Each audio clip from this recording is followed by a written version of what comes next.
Abra sua Bíblia, Evangelho de João, capítulo 7. Na verdade, eu vou basicamente narrar para você um pouco do 7 e do 8.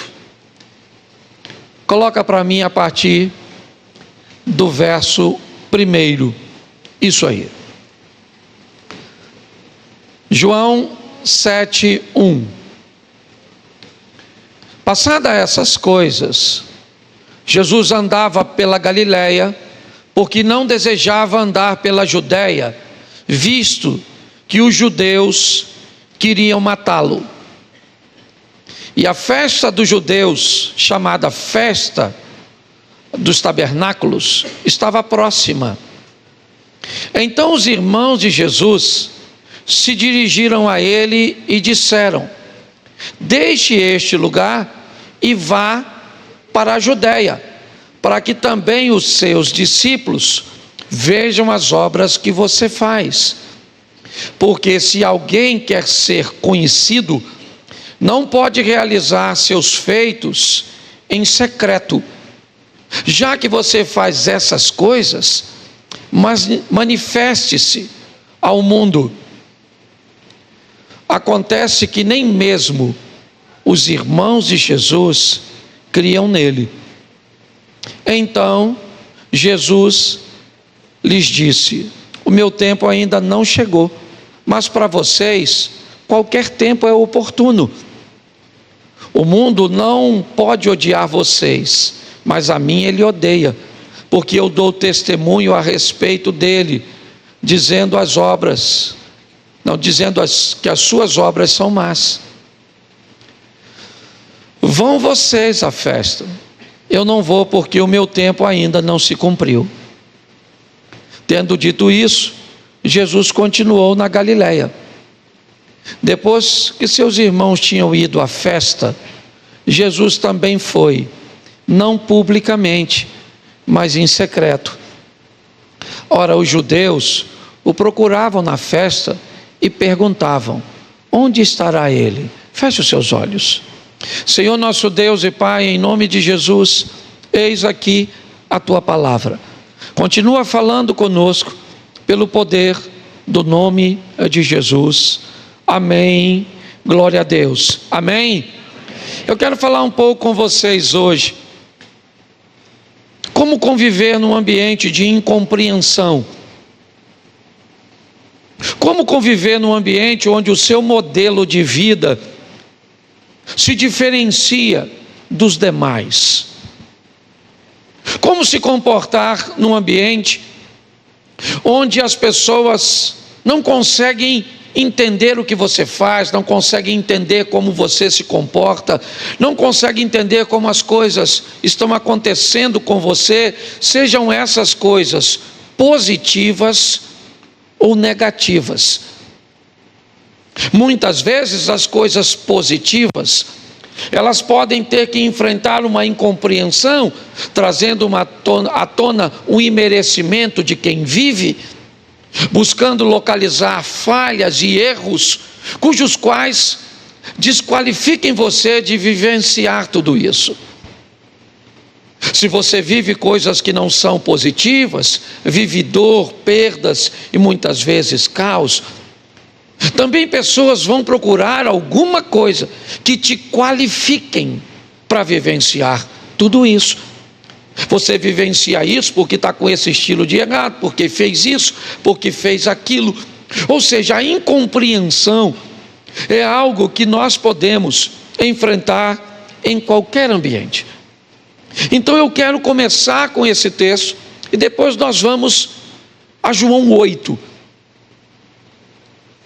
O texto que lemos, não sei se você notou, Jesus está na Galiléia, provavelmente em Nazaré.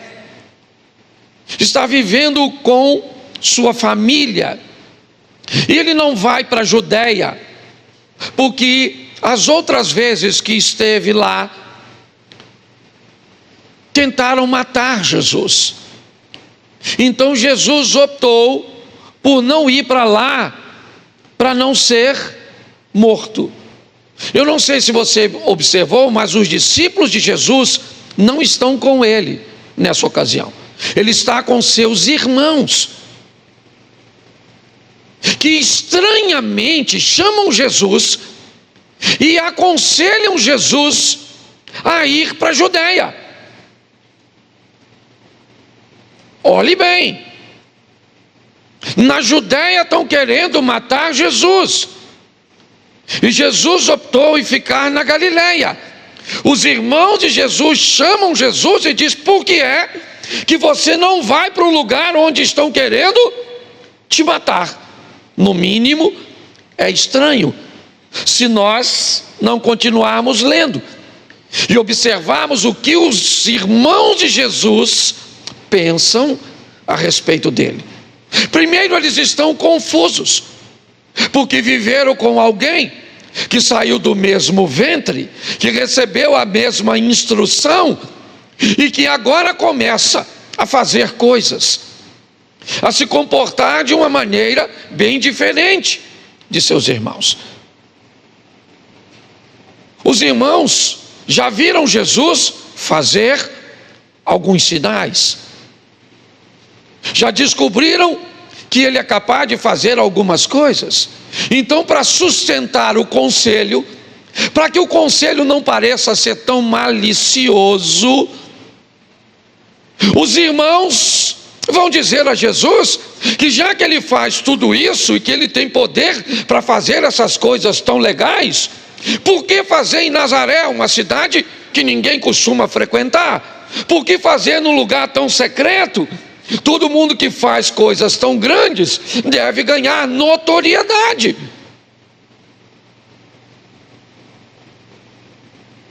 Esse é o conselho, ou pelo menos o argumento dos irmãos. Se nós olharmos isso mais a fundo, vamos descobrir que Jesus não está com seus discípulos na Judeia, porque ele está jurado de morte na Judeia e não quer que seus discípulos corram perigo por causa de sua presença. Se olharmos os irmãos de Jesus, vamos ver que os irmãos de Jesus estão impulsionando Jesus para um lugar de perigo, talvez para que não tenham mais que conviver com aquele que mostra para ele todos os dias, ou para eles todos os dias, que é possível viver uma vida de santidade. Jesus não era um crente que ficava dizendo para seus irmãos tudo o que eles faziam de errado. Essa não é a postura de um crente de verdade. A postura de um crente de verdade é viver uma vida que mostre para as pessoas que é possível vencer o pecado e viver uma vida decente. É assim que se porta o verdadeiro cristão. Não que isso não vai incomodar, porque quando você convive com o estilo de vida correto perto de quem não consegue, você não precisa acusar essas pessoas verbalmente. Seu comportamento e seu estilo de vida já é altamente acusador. Então pare de perguntar porque você trabalha num lugar e tem um estilo de vida e as pessoas muitas vezes não gostam do seu estilo e você não acusa ninguém. Acusa sim.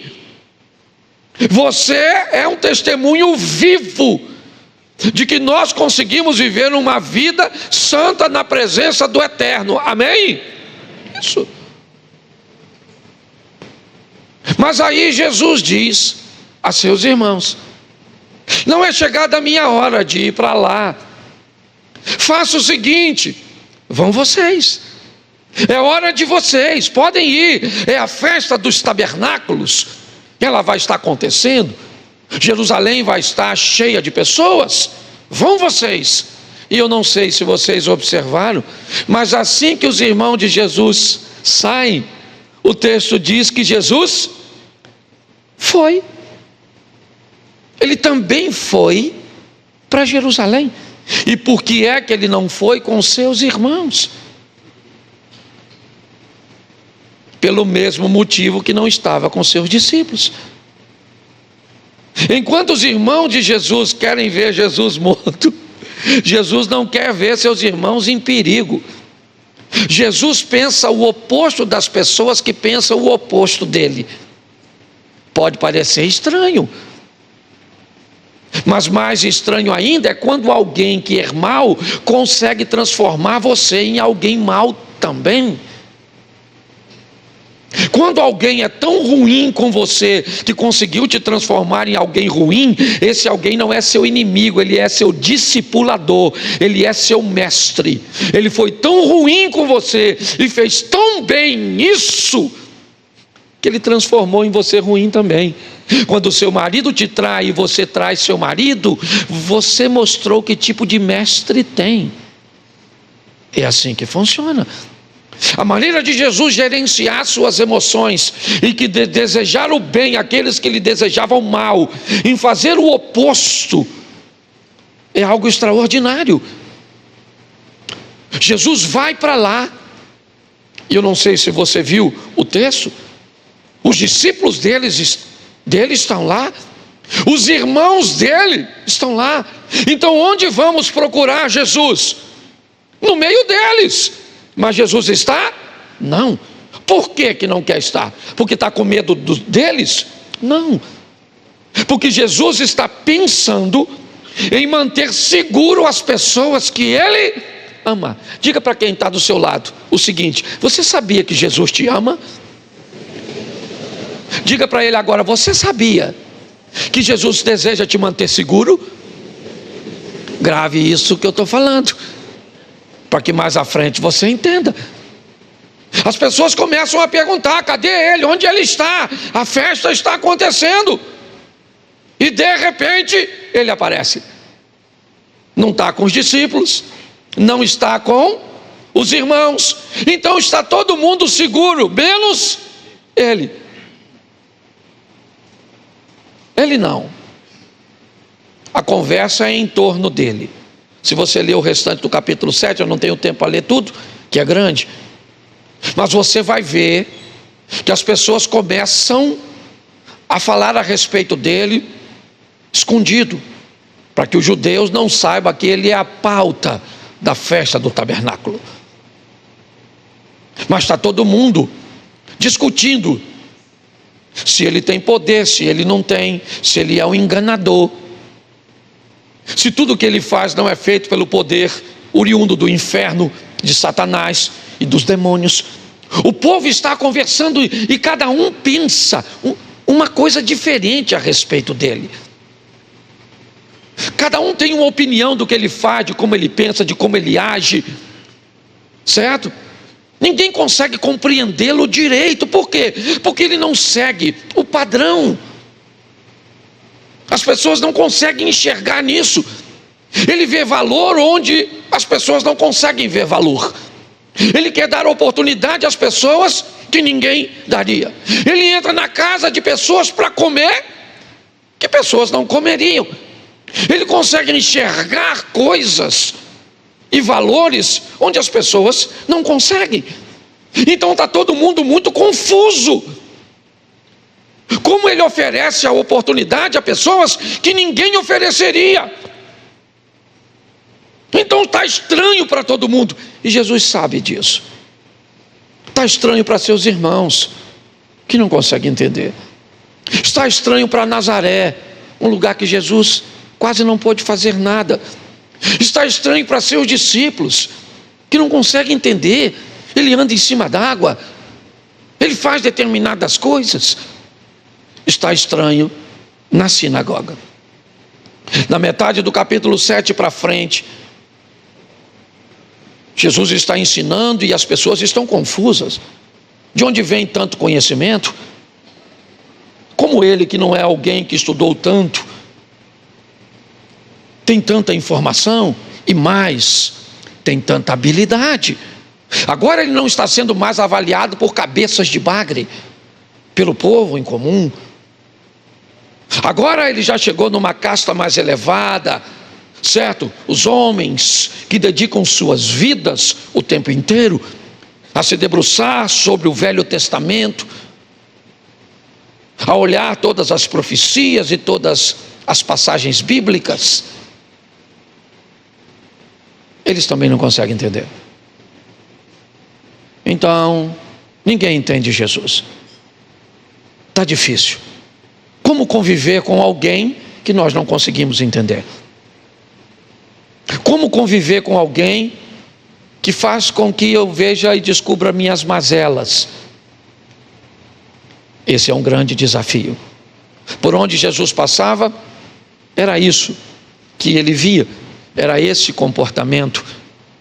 Mas agora a discussão é grande. E sabem tão pouco a respeito dele, porque ele mora na Galileia, mas nasceu na Judéia. Ele nasce em Belém, então não há nada de errado para se cumprir a palavra sobre ele. Qual é o problema disso? É que nós sabemos disso, mas eles não. O que eles pensam é que Jesus é de Nazaré, ele cresceu em Nazaré, ele não é de uma família nobre, ele não viveu numa casa que era a referência da rua. Não. A casa que Jesus morava, ninguém sabia. Você pode ir hoje, vá hoje a Jerusalém e procure saber onde Jesus morava, qual era a casa dele em Nazaré. Alguém sabe? Não, ninguém sabe. Hoje a casa visitada, certo de que ele viveu por um períodozinho ministerial, depois dos 30 anos até o 33, morou lá uns 2 anos aproximadamente, é a casa da sogra de Pedro, em Cafarnaum. Então as pessoas não conseguem entender, mensurar. E você acha que isso mudou? Muito pouco. A incompreensão é algo que continua na mente das pessoas quando olha para alguém que resolveu viver uma vida com Cristo. A incompreensão é muito difícil quando o casal resolve colocar Cristo no centro do seu casamento.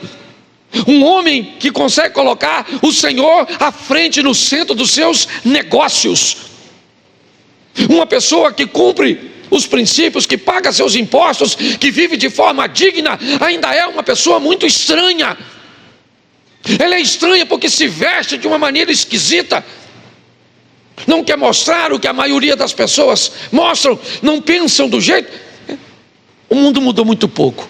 No que diz respeito à tecnologia, muito, porque o mundo físico e emocional mudou muito, mas o mundo espiritual continua do mesmo jeito que começou, ele não muda.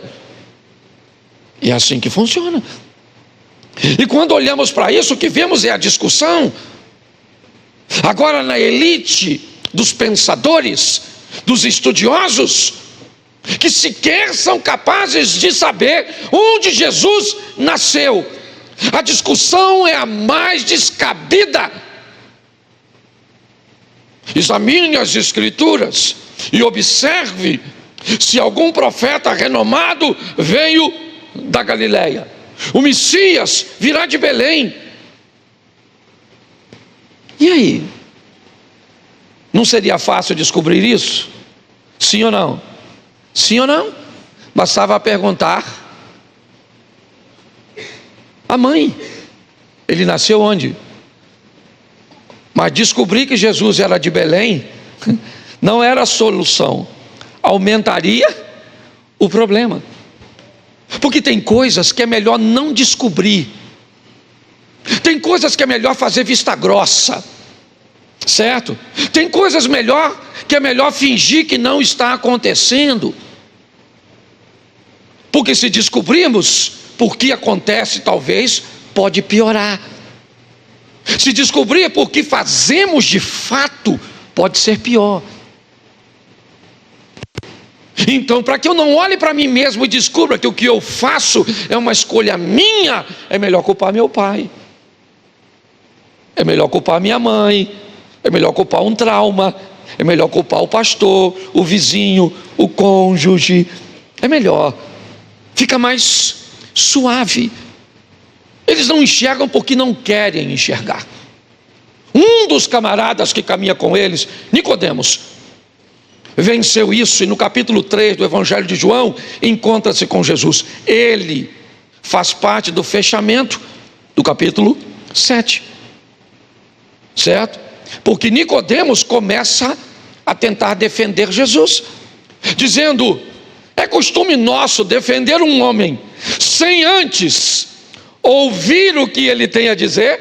O que Nicodemos está dizendo é muito simples: vamos trazer Jesus até aqui e vamos perguntar a ele, e vocês, né? Provavelmente ali ele está dizendo, e nós vamos ver o que ele tem a dizer, ainda que o Nicodemo já tenha visto no capítulo 3. E aí novamente, alguém diz: examine-se, isso é coisa, aceitar este homem, esse impostor, é coisa desse povo que nada sabe. Algum dos nossos creram nele? Nicodemos sim, mas não teve coragem de falar. O versículo termina, coloca 51, eu acho que é 51 ou 52, não sei até onde vai João, o último versículo, do 7, 53, e cada um foi para a sua, acabou. Cada um foi para a sua casa. Mas no capítulo 8, a história muda. O personagem central continua sendo Jesus. O objetivo dele continua sendo o mesmo de hoje. Protegeu e salvou seus irmãos, não os conduzindo. Protegeu e salvou seus discípulos, não estando com ele. Mas no capítulo 8, coloca o verso primeiro. Jesus, no entanto, foi para o Monte das Oliveiras. De madrugada voltou novamente para o templo, e todo o povo se reuniu em volta dele, e Jesus, assentado, os ensinava. Então, os escribas e fariseus trouxeram à presença dele uma mulher surpreendida em adultério, e fazendo-a ficar de pé no meio de todos, disseram a Jesus: Mestre, essa mulher foi surpreendida em flagrante de adultério. Na lei Moisés nos ordenou que tais mulheres sejam apedrejadas. E o Senhor, o que tem a dizer? Olha para mim, novamente. Vamos observar que Jesus vai entrar em cena novamente. Me parece que os seus algozes são os mesmos, mudou apenas o tempo. Foi só refletir o que deveria fazer durante aquele período, e agora eles vão até Jesus, trazendo na mão uma pecadora, que podia ser eu, podia ser você. É muito comum olharmos um pecador e não nos colocarmos no lugar dele. Olharmos alguém que está vivendo uma dor e não nos colocarmos naquele lugar. Se fosse alguém que estivesse num bom carro, numa boa casa, aí nós gostaríamos de estar no lugar dele, certo? Mas aquela mulher, quem é aquela mulher? Aquela mulher sou eu. Aquela mulher é você. Quem é aquela mulher? Aquela mulher é alguém que está sentenciada de morte. Pastor, mas eu não estou sentenciado de morte. Não. Não está? Todos nós estamos. Só não sabemos quando ela vai acontecer. Tem um dito popular que diz que para morrer, basta estar vivo. Mas eu quero te mostrar por que essa mulher vai viver isso. O texto do verso 1 diz: Jesus estava no Monte das Oliveiras, do outro lado. Vamos imaginar daqui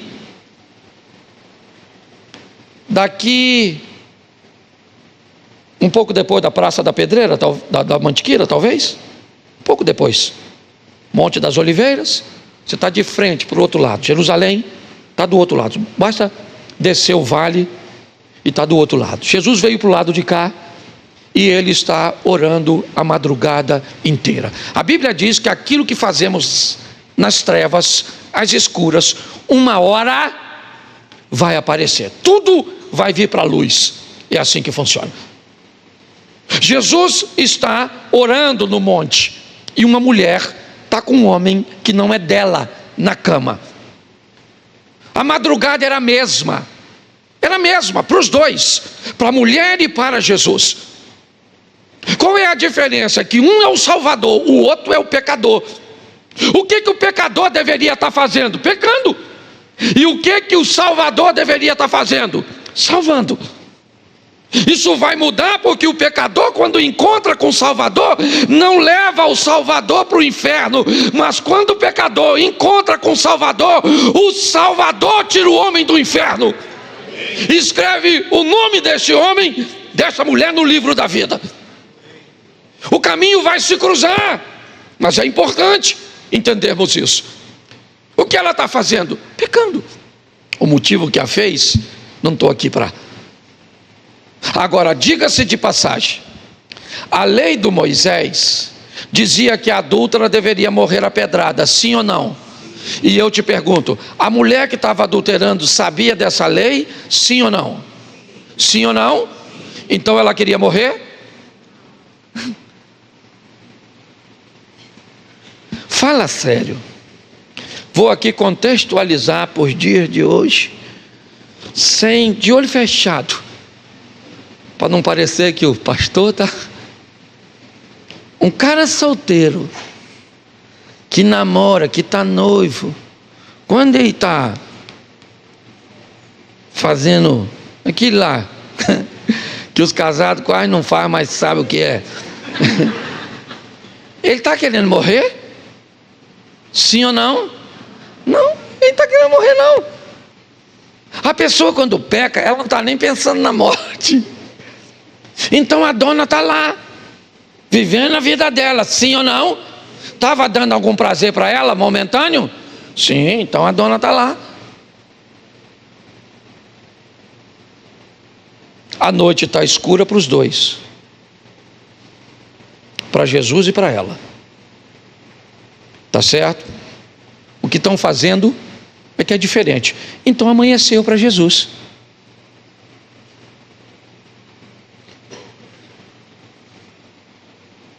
Quando amanheceu para Jesus, será que amanheceu para ela?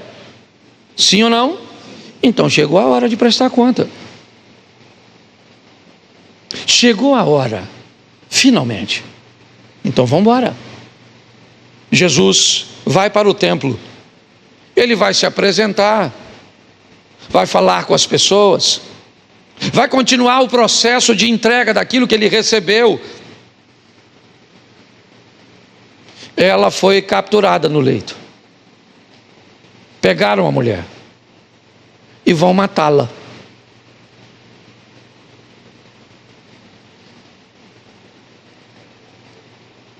Ela até mereceria morrer.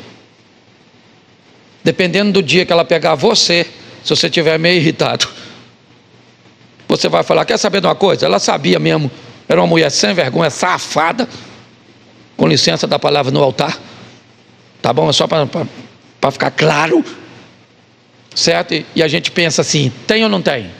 Tem ou não tem? Às vezes a gente pensa que tem. Tem gente que você deu um conselho, você deu 10 conselhos, você deu 10 conselhos, você... e faz tudo o contrário, aí vem, dá vontade de você falar,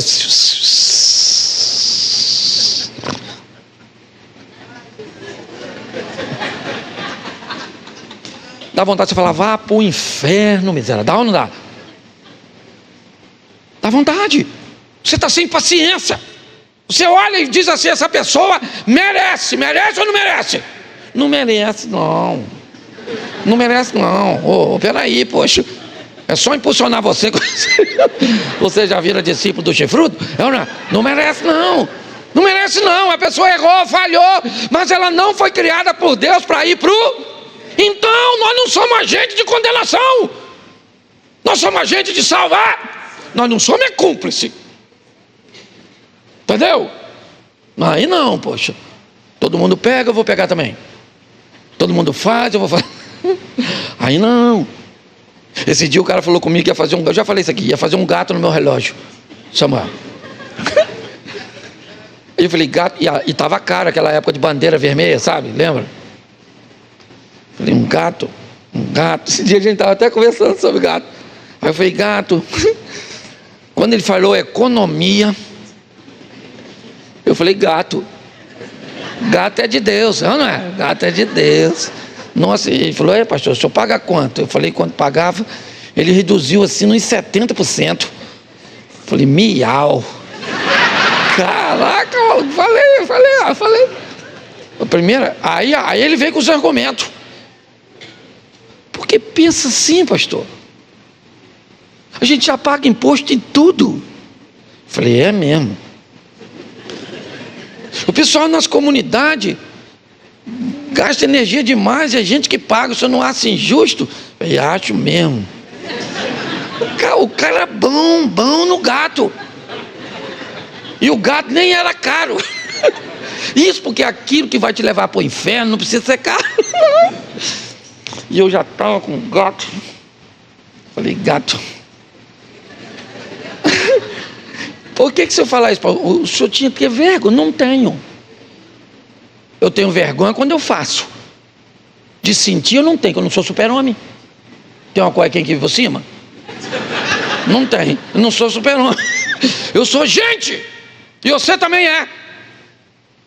Então tem dia que você vai querer matar seu marido, esganar seu filho. Tem dia que você está... Mas você fala assim, foi na cruz, onde o dia eu vi meus pecados. O que é isso? Isso é ser gente. Tem dia que você olha para o seu marido e diz, eu não quero. Não quero mais isso. Ele olha para a senhora e diz, acabou. Eu não quero essa bruxa. Eu não quero vir mais à igreja. Eu não quero. Estou cansado de crente. Estou por aqui com crente. Não precisa levantar a mão, mas eu sei. Porque eu sou gente. Certo? Então é importante a gente entender isso. A mulher merecia ir para o inferno, se lascar, morrer, sim ou não? Eu ainda não consegui convencer, já lá. Se eu continuar pregando, porque primeiro alguém falou que merecia. Aí eu argumentei, perguntei de novo. Não sei, prefiro não me envolver nesse assunto, tá certo? Vamos imaginar a mulher pega por esses homens, lembra? Escribas e fariseus, a mesma turma que estava com Nico. Lembra no final do versículo 53 do capítulo? Lembra? Os caras todos lá vão dar pedrada nessa dona. Isso, traidora, infratora. Pensa, ela andando, tinha que tirar para fora dos muros da cidade para matar. Pensa ela, coitada, devia estar seminua porque foi pega em flagrante. Pensa. Aí ela vai andando, sendo conduzida, devia ter uns meninos adolescentes, olhando, falando, não mata não, a dona legal dessa, Ana, maneirinha. Também devia ter uma mulher casada, olhando, pensando o quê? Mata mesmo. Essa magrelinha, gostosinha, isso aí, lada de homem. Devia ter uns homens, sim ou não? Pensando o quê? Eu não quero me meter nisso. Me deixa fora, não foi eu que peguei, certo? Devia ter uns idosos falando o quê? Mata mesmo, não faço mais nada. Não. Tem de tudo, gente, tem de tudo. Quando... Nossa, você que está visitando, perdoa. O pessoal daqui já está acostumado, né, Bruno? Mas presta atenção, tem de tudo. Quando você cai, tem gente que torce para você se erguer, sim ou não? Tem gente que fica feliz porque você caiu, sim ou não? Então tem de tudo. Nós temos que sobreviver nesse ambiente de crente. O que o crente tem? Uma pedra na mão. Todo mundo falando, vou dar uma pedrada nessa maluca. Pega a pedra aí, maluco. Vou dar uma pedrada na cabeça dessa miserável que você vai ver só. E todo mundo indo para lá, taca a pedra na dona. E vão levar a dona para quem? Para quem? E Jesus é especialista em salvar. Não dá fim que ninguém morra. Certo? Até o ladrão da esquerda não era para ter ido, pô. Era para ter se dado bem. Estou falando, Jesus podia salvar. Certo? Podia ou não podia? Eu não estou falando de política não, tá bom? Hoje se a gente fala esquerda é isso aqui, ó, isso aqui é esquerda, isso aqui é direita, isso aqui não é Bolsonaro, isso aqui é direita, isso aqui não é Lula, não tem Lula aqui, não tem. Então, pelo amor de Deus, deixa a política lá fora. E hoje você falou, nossa, já está falando do Lula, já vão embora dessa igreja, então vá para o inferno, vai não, direito, não, porque a gente não pode falar mais nada. Já fala, já vira. Aí a gente que está à frente de uma igreja, tem gente, certo, que tem apreço pela direita, tem gente que tem apreço pela esquerda, e pronto. E todo mundo tem que ir para o céu. Pronto. Não vou nem perguntar se vale um amém. Já tem gente de direita que falou, se ele for, não vou.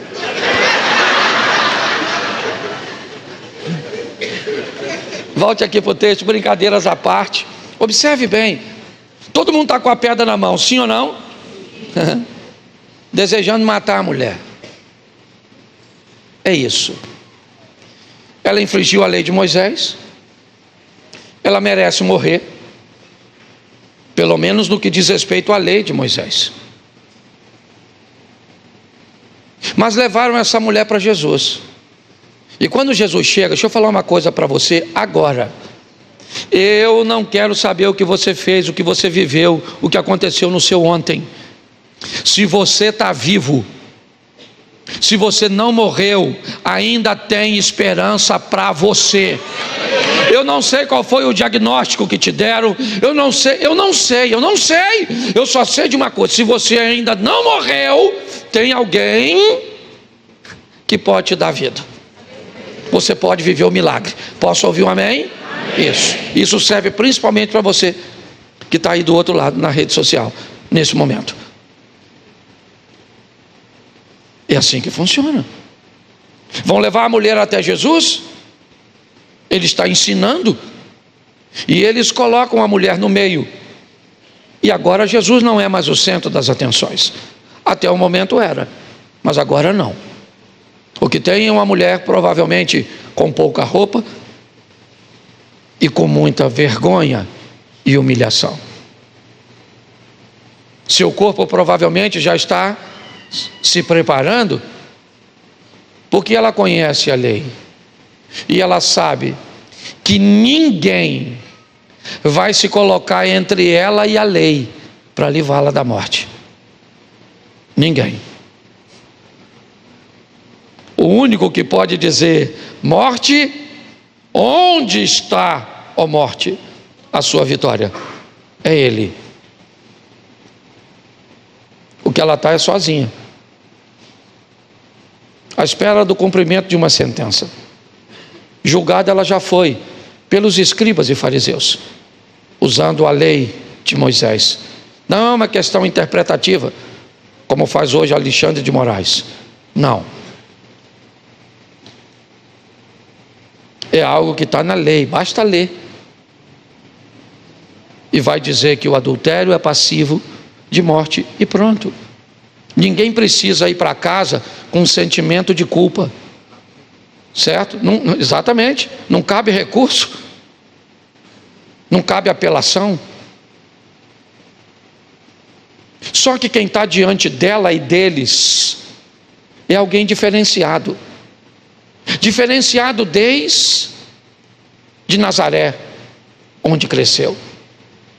Estranho para seus irmãos, estranho para seus vizinhos, estranho para a sua cidade. Ele é um estranho. Jesus está lá, e agora a conversa é de gente grande. Acabou. Não tem discípulozinho, não tem povinho, não tem ninguém com pedra na mão. Agora provavelmente ali está líderes. Apesar de não narrar a presença dos dois maiorais da liderança, Anás e Caifás, tem alguém do alto escalão ali para olhar para Jesus, com Jesus ou para Jesus na mesma linha e dizer: Essa mulher foi pega no próprio ato adulterando. A lei de Moisés nos manda apedrejá-la. E queremos saber qual a sua opinião. Opinião para quê, cara? Para que eu vou dar a minha opinião?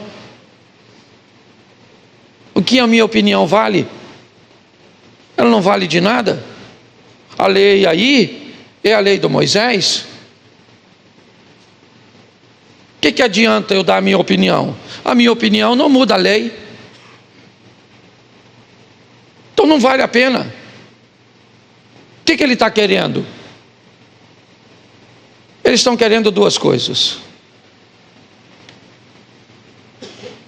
acabar com Jesus o matando, ou acabar com Jesus descredenciando Jesus. Então o que eles querem é que Jesus responda. E tanto querem que Jesus não respondeu nada, mas eles não se contentaram, porque o nada deixava Jesus livre. Então eles provocam e insistem em Jesus: diga, apedreja ou não apedreja? Apedreja ou não apedreja? Se Jesus diz apedreja, era fácil. Vamos pegar essa mulher, levamos para fora dos muros, matamos essa mulher à pedrada e vamos voltar para Jerusalém. E vamos dizer que esse cara que prega amor mandou matar a mulher adúltera.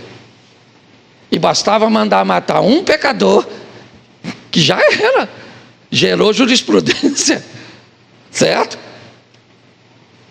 Se Jesus diz não apedreja, aí o problema é maior. Porque Jesus diz não apedreja ela, eles acusam Jesus de blasfêmio, de se opor à lei do Moisés, e aí vão apedrejar a mulher e ele também.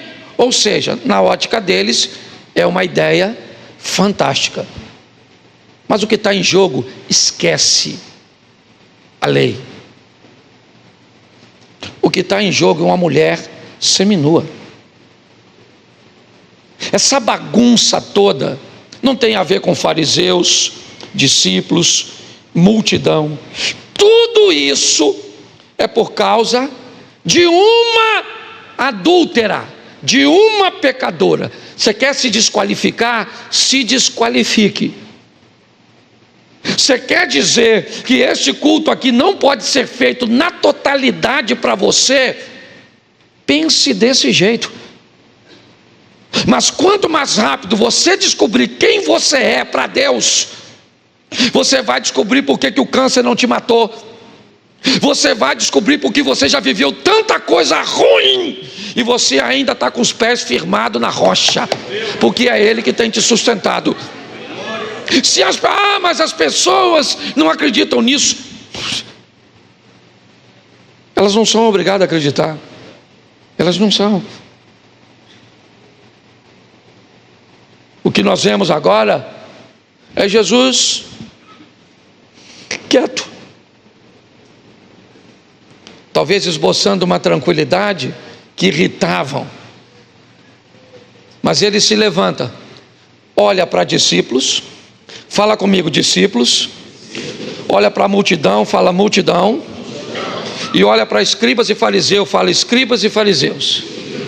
Ele levanta e pega todo mundo e diz: aquele dentre vós que não tem pecado algum, atire a primeira pedra. Atire. E baixou a cabeça e voltou a fazer o que estava fazendo. Aí ele gerou um problema. Quem atira a primeira pedra?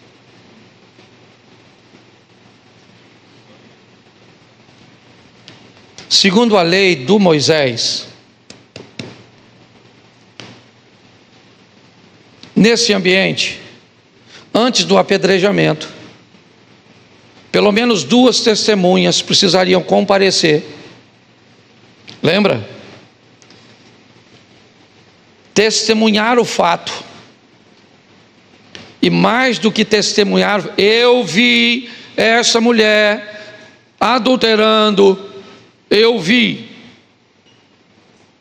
Eu também vi e concordo, é verdade.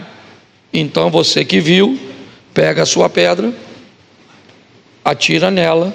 O outro que viu, atire. Essa expressão primeira pedra, na verdade, deveria estar no plural, porque não poderia ser uma pedra só, precisaria ser duas, por causa das duas testemunhas. Mas, se alguém atirar uma pedra em alguém de forma indevida,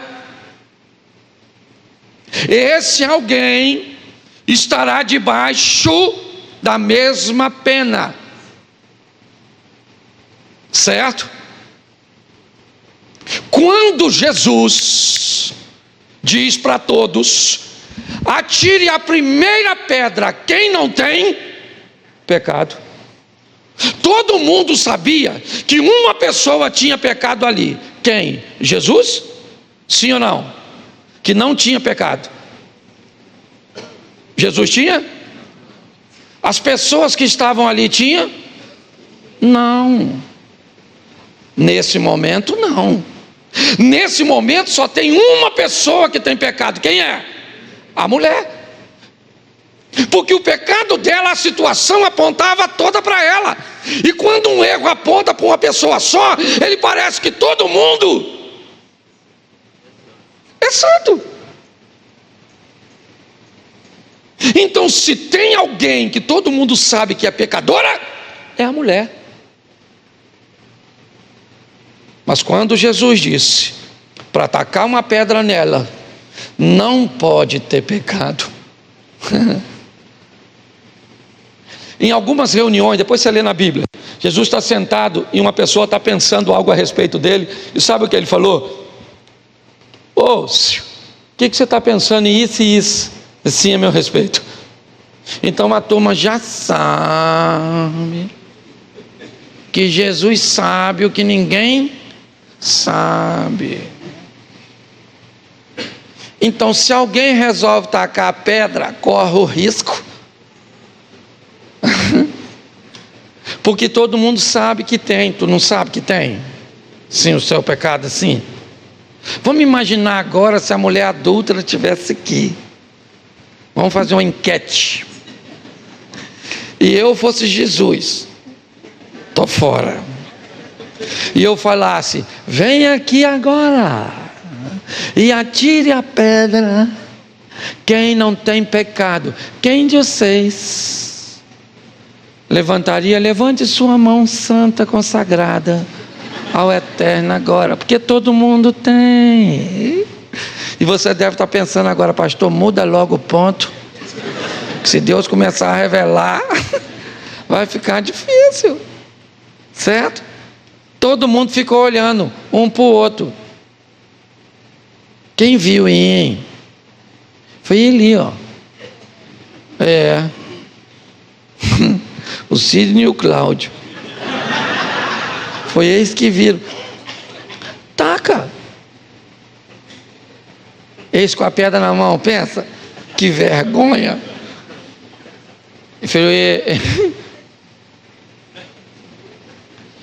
Na verdade, quando eu cheguei lá, já tinha terminado o serviço. Eu não vi nada. Eu só escutei um gemido de longe, que poderia ser uma topada. Você está rindo? Um olhando para o outro, pensando: taca, taca, quem é que taca?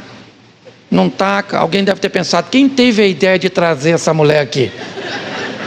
Vamos dar uma pedrada nele. Porque eu escolhi minha pedra com tanto carinho, agora não vou ter ninguém para dar uma pedradinha.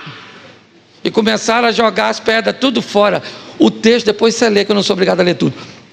O texto diz que só ficou Jesus e a mulher. Foi embora discípulo, faleceu. Foi embora o Pedro, o João, a multidão. E começar pelos mais velhos até os últimos. Porque quanto mais velho, mais pecado tinha.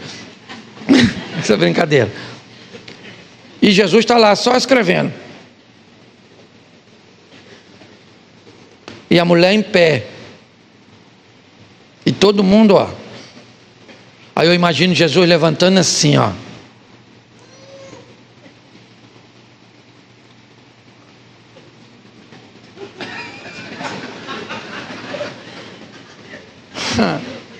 Sabe aquela coisa de Roberto Carlos? Esse cara sou eu.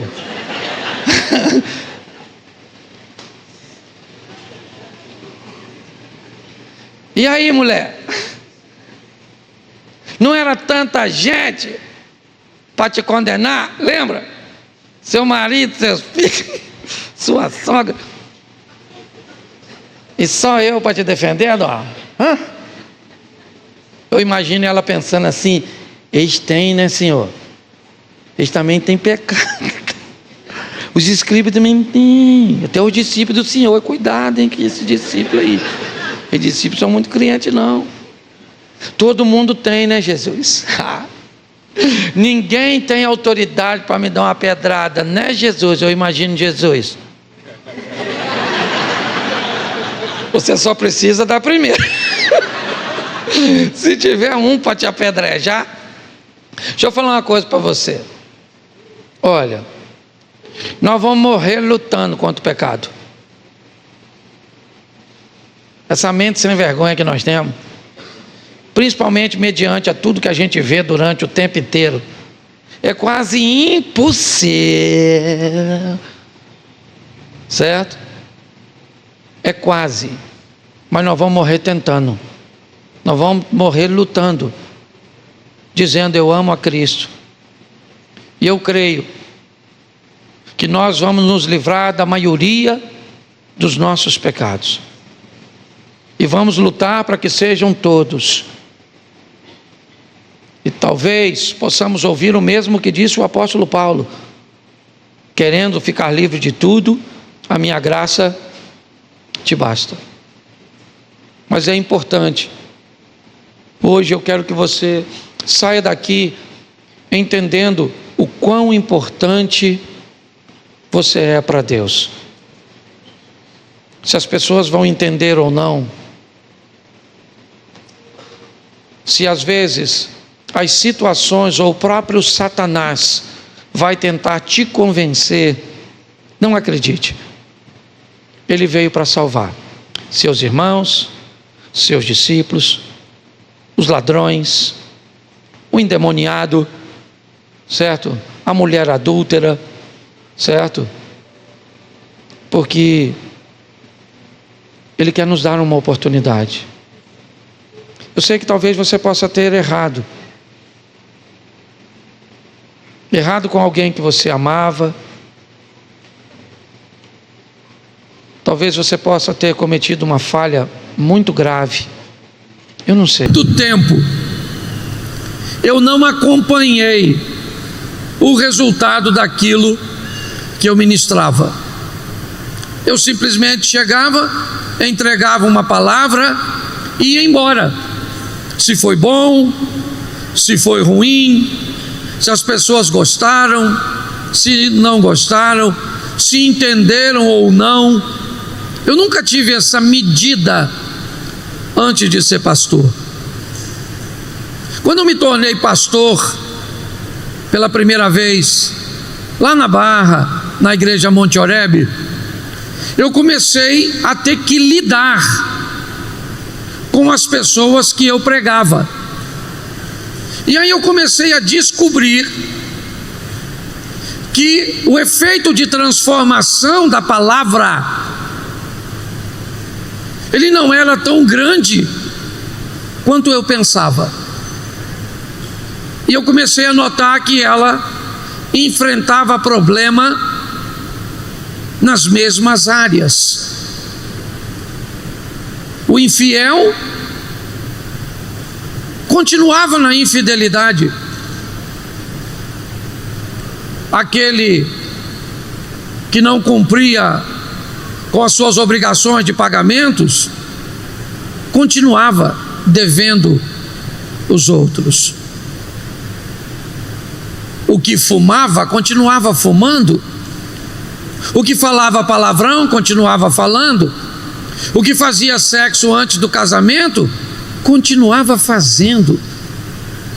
Comece a procurar no meio do rebanho, no meio da igreja, no meio das pessoas, aquelas pessoas que conseguiram alcançar a transformação, aquelas que evoluíram, que foram à próxima fase.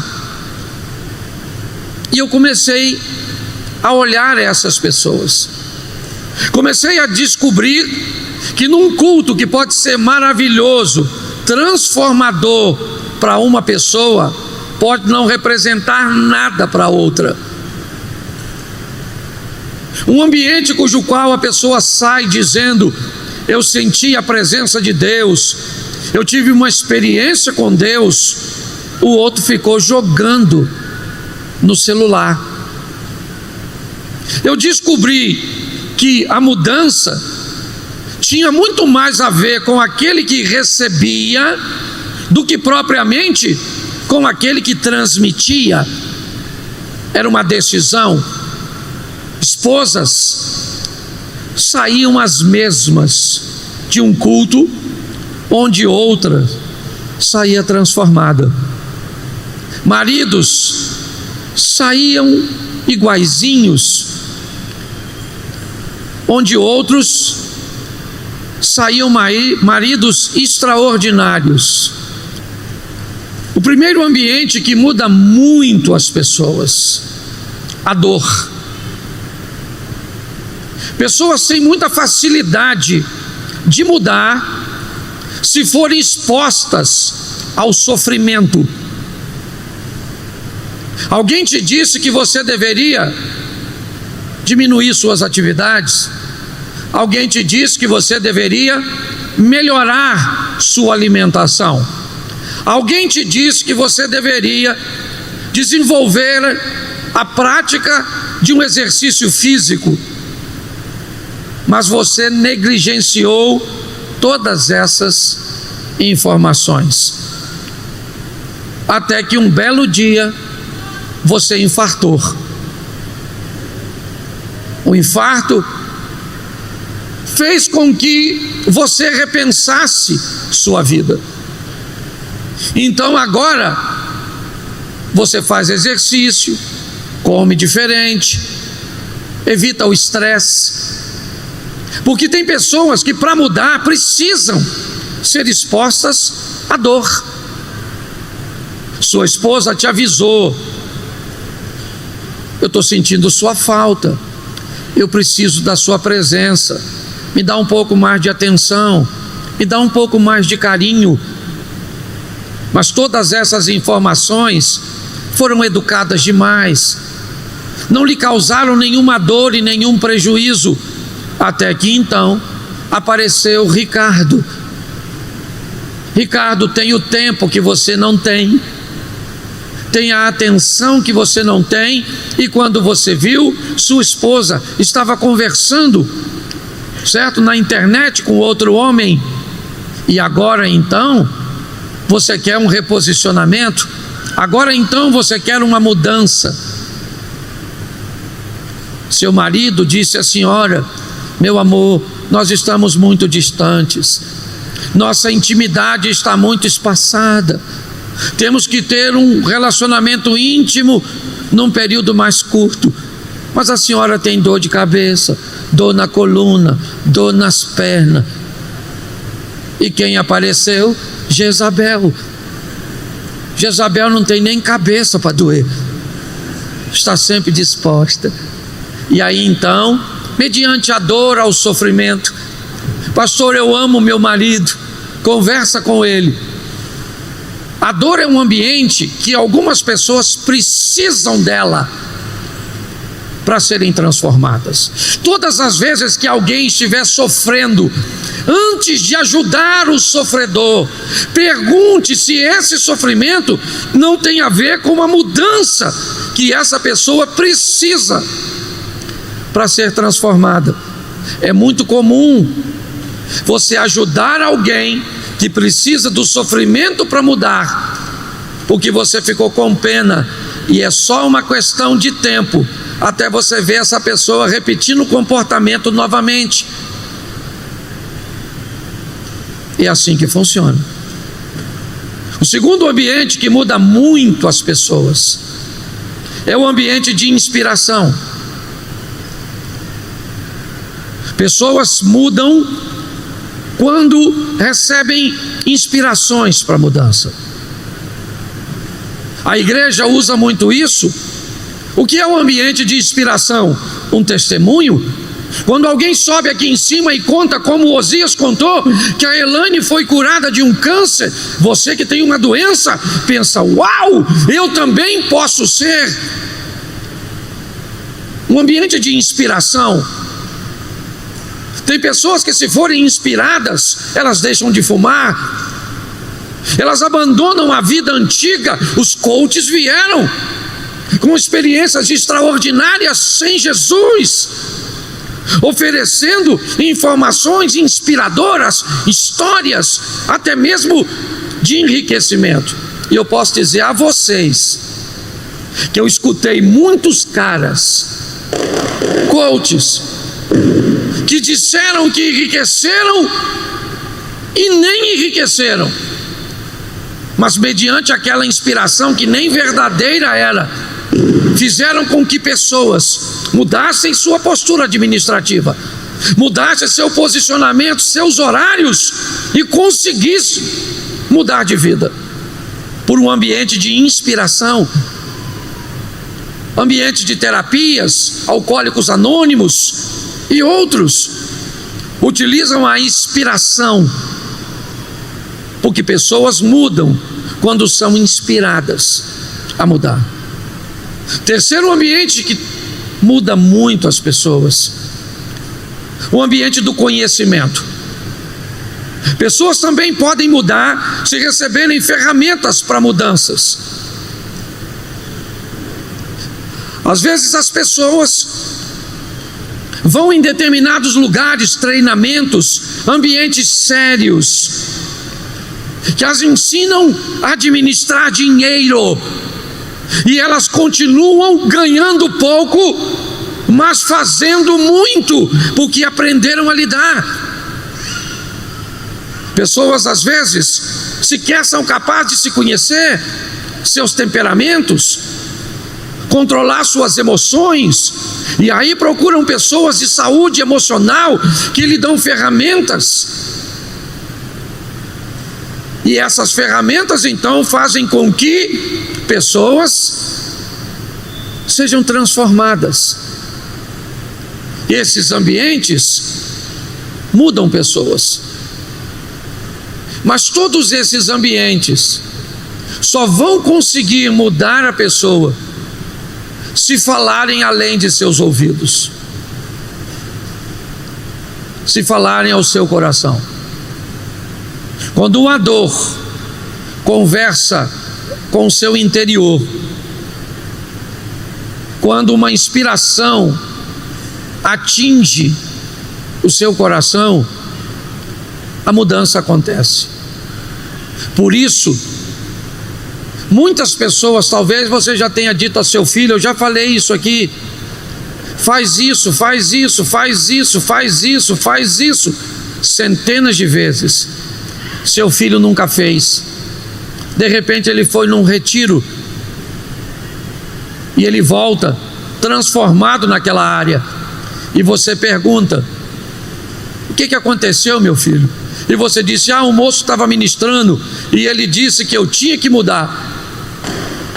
E aí você pensa: mas isso eu te disse durante anos. Mas você só conseguiu conversar com o ouvido e não com o coração. Eu preciso mudar. Pessoas mudam quando precisam. Eu quero mudar, porque tem gente que precisa, mas não quer. Eu posso mudar, e eu vou mudar.